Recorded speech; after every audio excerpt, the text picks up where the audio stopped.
সুপ্রিয় শিক্ষার্থী, আসসালামু আলাইকুম। আজকে আমরা উপস্থিত হয়েছি ভার্ব বা ক্রিয়া নিয়ে।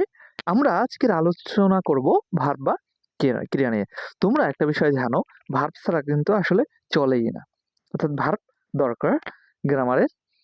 তো ভার্ব নিয়ে আমরা আলোচনা শুরু করব। চলো আমরা ভার্ব সম্পর্কে আলোচনা করি এর বিস্তারিত। যে ওয়ার্ড দ্বারা কোনো কাজ করা বা হওয়া বোঝায় তাকে আমরা কি বলতে পারি? ভার্ব বলতে পারি। যে ওয়ার্ড দ্বারা কোনো কাজ করা বা হওয়া বোঝায় তাকে, যেমন আমি ভাত খাই, এখানে আমার কাজ কি? কি করতেছি আমি? খাওয়া। তো এরকম খাওয়াটা হলো ভার্ব, হ্যাঁ, বা ক্রিয়া। ওকে। তো ভার্বের প্রকার, কাইন্ডস অফ ভার্ব। ভার্বের প্রকার, ভার্ব হলো আমরা দুই ভাগে প্রথমে ভার্বকে ভাগ করতে পারি।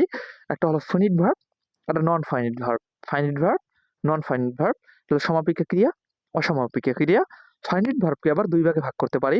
একটা হলো প্রিন্সিপাল ভার্ব বা মূল ক্রিয়া, আর একটা হলো অক্সিলারি ভার্ব বা সাহায্যকারী ক্রিয়া। ওকে। আর নন ফিনিট ভার্বকে আমরা তিন ভাগে ভাগ করতে পারি। একটা হলো জিরান্ট, একটা হলো ইনফিনিটিভ, আর একটা হলো পার্টিসিপল। ওকে। তো আমরা আগে ফিনিট এবং নন ফিনিট জানলাম যে ভার্ব মূলত দুইটা ভাগে ভাগ। একটা হলো ফিনিট ভার্ব, আর একটা হলো নন ফিনিট ভার্ব। তো নন ফিনিট এবং ফিনিটের কিছু প্রকার রয়েছে, অনেক বিস্তারিত আলোচনা। তো সেই প্রকারগুলো আমরা জানবো, তবে সেটা অবশ্যই আমরা আগামী ক্লাসে জানবো। আজকে আমরা জেনে রাখি ভার্ব যাকে বলে, যে ওয়ার্ড দ্বারা কোনো কাজ করা বা হওয়া বোঝায় তাকে ভার্ব বলা হবে।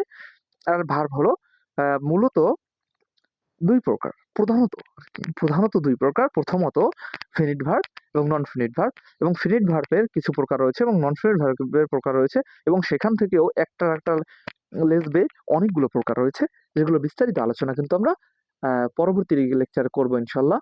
তো তোমরা সে পর্যন্ত ভালো থাকবে এবং আমাদের চ্যানেলটিকে সাবস্ক্রাইব করে আমাদের সাথে থাকবে। আল্লাহ হাফেজ।